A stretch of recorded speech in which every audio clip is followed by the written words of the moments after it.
پر امام حسین کی جو شہادت تھی یہ نبی کو بھی معلوم تھا، علی کو بھی معلوم تھا، بلکہ امت مسلمہ کو پہلے ہی معلوم چل گیا تھا، اور اللہ کو تو معلوم تھا ہی، اللہ تو عالم الغیب والشہادہ ہے۔ آخرکار چلتے چلتے ایک گرجا گھر پہ جا کر قافلہ رکتا ہے، حسینیوں کے سروں کو جو نیزے پر لیے ہوئے یزید تھے ٹکا دیتے ہیں، کھڑا کر دیتے ہیں۔ اس نے پوچھا، پادری نے سوال کیا، فادر نے کہا یہ کون ہے؟ بتایا جاتا یہ نواسہ رسول ہے۔ اس نے کہا کہ ایک رات کے لیے مجھے دے دو، میں ان کی زیارت کرنا چاہتا ہوں، میں تم کو 10,000 درہم دوں گا۔ یہ لوگ لالچی لوگ تھے، پیسے کی بات کو آ گئے۔ آخرکار رات کو وہ لے جاتا ہے، اپنے خاص کمرے میں رکھتا ہے، کیوڑا اور سنٹ لگا کر کیا دیکھتا ہے کہ رات بھر نورانیت سر مبارک سے جاری تھی، قرآن کی تلاوت سر مبارک سے جاری تھی۔ ہم یہ صبح کو جب چلتے ہیں جو ان کو 10,000 درہم ملا ہوا تھا، آپس میں جب بانٹنے لگتے ہیں تو سارے کے سارے وہ جو درہم تھے وہ پتھر بن جاتے ہیں، اور قرآن کی آیت ایک طرف لکھی ہوئی تھی وَلَا تَحْسَبَنَّ اللَّهَ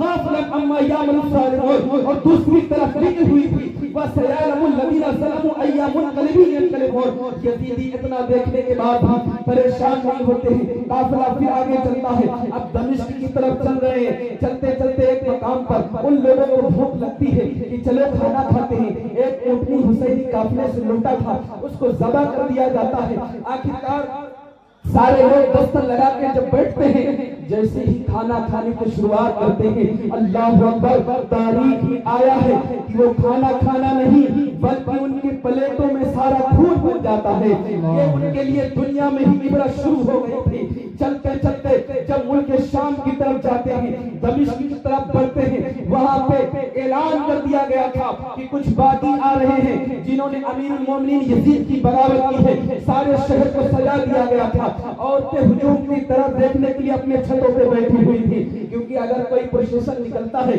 کوئی جلوس نکلتا ہے تو آج بھی ہم لوگ اپنے چھتوں پہ چڑھ جاتے ہیں، دیکھتے ہیں چاہے مرد ہو یا خواتین ہو، جو سڑک پہ دیکھ سکتے ہیں سڑک پہ دیکھتے ہیں۔ یہ اس زمانے میں بھی جب نواسہ رسول کا لٹا ہوا قافلہ دمشق کی طرف بڑھ رہا تھا، تمام عورتیں بیٹھی ہوئی تھی۔ انہی میں سے ایک خاتون نے دیکھا کہ یہ لوگ تو لٹا ہوا قافلہ ہے، چلو ان سے پوچھ لیتے ہیں کہ کوئی چیز کی حاجت تو نہیں ہے۔ وہ اپنی نوکرانی کو کنیز کو بھیجتی ہے، اے کنیز جاؤ قافلے والے سے پوچھ لو کچھ چیز کی حاجت تو نہیں ہے۔ وہ کنیز آتی ہے، حضرت زینب امام حسین رضی اللہ عنہ کے بہن کے پاس آتی ہے، کہتی ہے بہن تمہیں کسی چیز کی حاجت تو نہیں ہے۔ حضرت زینب نے کہا اے بہن اگر آپ ہماری مدد ہی کرنا چاہتی ہیں تو ہمیں پانی پلا دیجئے، قافلے میں چھوٹے چھوٹے بچے ہیں، کئی دنوں سے بھوکے اور پیاسے ہیں، اگر آپ ہماری مدد کرنا چاہتی ہیں تو پانی پلا دیجئے۔ وہ خاتون اندر جاتی ہے، پانی لے کر آتی ہے، قافلے والوں کو پانی پلاتی ہے۔ حضرت زینب نے کہا اے بہن اس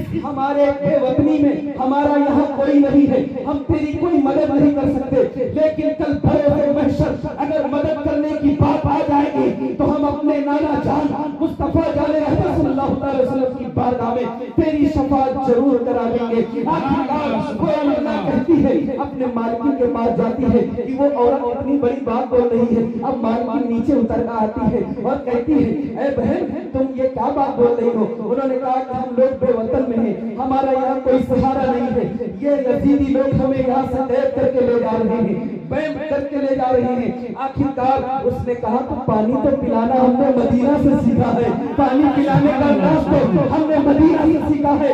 بولا وہ کیسے؟ بتاتی ہیں کہ نبی کریم صلی اللہ علیہ وسلم کے دربار میں رہا کرتی تھی، ان کی ایک بیٹی تھی جس کا نام فاطمہ الزہرا تھا، ان کے گھر میں دو بچے تھے، ایک کا نام حسن تھا ایک کا حسین تھا، ایک بیٹی تھی جس کا نام زینب تھا۔ جب سرکار کا وہاں پہ وصال ظاہری ہو گیا میں نے مدینہ چھوڑ دیا، آتے آتے حضرت فاطمہ سے میں نے سوال کیا اے فاطمہ میں نے اتنے دنوں تک تیری خدمت کی، مجھے کچھ نصیحت کر دے، مجھے اخلاق سکھا دے۔ تو فاطمہ نے کہا تھا اے میری کنیز اتنے دنوں تک تم نے میری خدمت کی لیکن کبھی تمہارے دروازے سے کوئی لٹا ہوا قافلہ جائے تو اسے پانی ضرور پلا دینا۔